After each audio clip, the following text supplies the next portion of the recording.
Good afternoon, everybody. It's Dan with Retire Eats Delivers, and welcome to another beautiful Arizona fall day. Today, we're going to do a bit of a recap on my progress in the gig economy here in Northern Arizona. In the short term that I've been here, incrementally, I started transferring apps from my old zone to this new zone. I've got to be honest with you that even though I'm still in the brand new process of learning my zone, Walmart Spark is kind of putting me on incentive overload syndrome. That's iOS, in case you've never heard of it.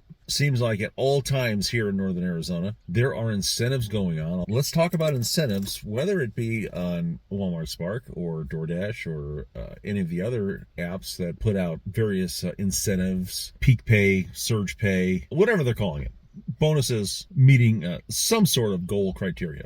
And I'm sure all of you have experienced this on some level. I'm going to use Walmart Spark as an example. Let's say you go out on the weekends, which I do a lot, but I'll tell you one thing I don't do on the weekends really anymore is Spark, because the incentives seem to build as you get closer to the weekend. And as we know, on the weekend, You've got your 9 to 5 Monday through Friday W-2 workers that become weekend gig economy warriors on Saturdays and Sundays, and they're seeing those incentives just like you are, and they're kind of flooding the market with drivers and chasing these incentives. It becomes a bit of a futile waste of time where many of the incentives just aren't worth chasing down because the orders are getting so diluted. The longer the day goes on, the clock keeps ticking on these incentives. 2 or 3 deliveries short of making that incentive. I just want to get that incentive. I don't care what I'm being paid. It's messing with your mind. It's the money. It's the final total that means something. It's not if they're paying me an extra $1, $2, or $3 for a single order, or if they're paying me $21 for finishing off 7, which is something that just happened for me on Grubhub, which wasn't hard because they just kept stacking me and stacking me and stacking me and stacking me. And it was a great shift with that incentive. And I know I'm getting off the Walmart track here with that $21 incentive and the number of orders that I delivered in a 3-hour block. It was $118, so almost $12 an order. That made sense. But Walmart Spark is a little bit more saturated here. So those last 2 orders to get the incentive on Walmart Spark, you find yourself just taking the crap orders just to make the incentive stop. I think the key is be smart. Don't even worry about the incentives. If you get on a roll and you hit an incentive, beautiful.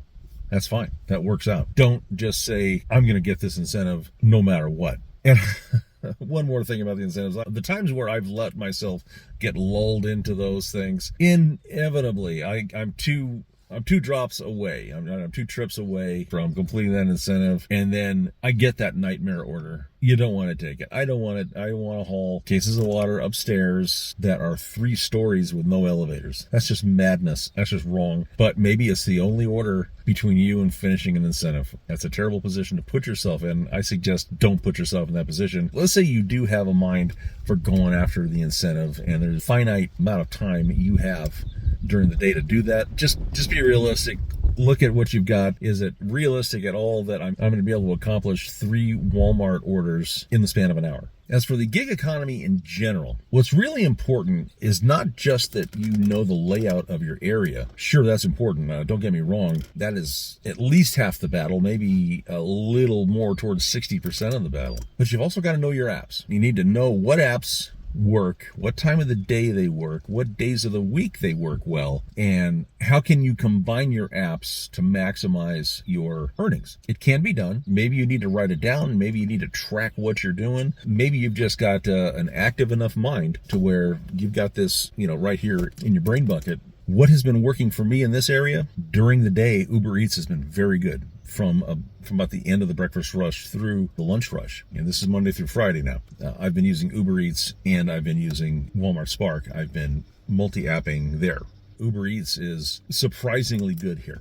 DoorDash, not so much. DoorDash is definitely the bottom rung of the apps so far. However, I'm not going to say that I've given it a super fair shot. I just get better orders from one of the other apps. What I'm going to have to do is I need to do an all-day nothing but DoorDash shift. Maybe do the same thing for Uber Eats. I've done it enough times now with Grubhub that I know Grubhub is just really, really good for me. This past week, between Grubhub and Point Pickup, I definitely had the best earnings week I've had since I've been up here. Let's talk about Point Pickup. In my old zone, Point Pickup was kind of okay. I was mostly doing grocery orders from Vons. In Northern Arizona, Vons is represented by Safeway. Same company owns them. Those were pretty good, but they were inconsistent. Since I've gotten back into doing Point Pickup here and turning on the app, there's been 2 or 3 times a week where Sherwin-Williams, the big paint company, will run orders going from one of their local Sherwin-Williams locations up to Flagstaff, Arizona, which is 88 miles north of me. I did one this past week. It was $147 and change to run 15 gallons of paint to the Sherwin-Williams in Flagstaff. So to recap that, I go to the Sherwin-Williams paint store in my area, pick up that order, drive it to Flagstaff, almost $148 in my pocket, and it leaves me in probably the biggest college town in the state of Arizona. I'm forever getting, particularly on Uber Eats, saying, hey, why don't you go up to Flagstaff and make a lot of money? It's going crazy up there today. We need more drivers. That's not all the money I made on Point Pickup that day. I had a $20 order coming out of the Walmart that's right there. It was only going 2 miles. Let's give it a shot. I get over there to the Walmart. It's a rake. So to recap, I was lucky when I relocated how good the gig economy is here, at least for me. It is not saturated. It is by and large more of an older crowd, a retired crowd. The retired folks seem to be more of my customer base, and they tip pretty good too. That's helpful. $35 worth of cash tips in this past week, and just thank me for being there and bringing them their stuff. That's awesome. I couldn't be happier about that. So if you've got anything to add, please do so down in the comments. Like and subscribe to my channel. Thanks for stopping by, and we'll see you on the next one.